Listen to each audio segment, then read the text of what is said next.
আমি এখন একটা অনলাইনে একটা পার্সেল অর্ডার করছিলাম। এখন সে পার্সেলটা মাত্র রিসিভ করে নিয়ে আসলাম। দেখি আমি যেরকম বলছি দেখেছি সেরকম ওরা দেয় কিনা। ফেসবুক থেকে একটা পার্সেল অর্ডার করছিলাম, দেখা যাক ওরা কি দিছে। আপনাদের সামনে খুলব এখন।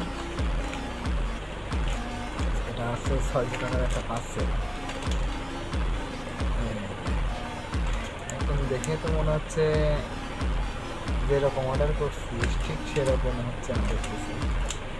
অবশ্যই আমি এরকম অর্ডার করিনি।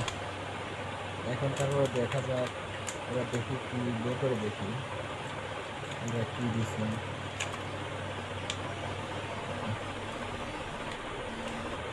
এটা অবশ্য খুলতে হবে না।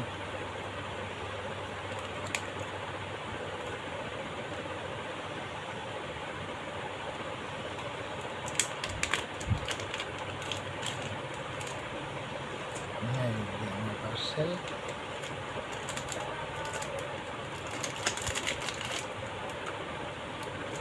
এগুলো আমার পার্সেল, এটাও অর্ডার করছি, কিন্তু ওরা একদম ফাঁকি দেওয়া মাল দিছে।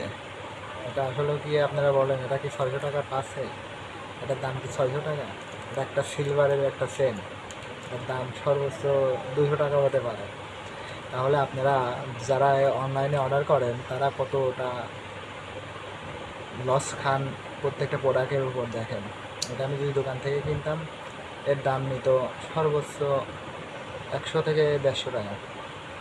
দেখেন বন্ধুরা, আর এই একটা রকেট, এই একটা রকেট, আর এর দাম নাকি 600 টাকা।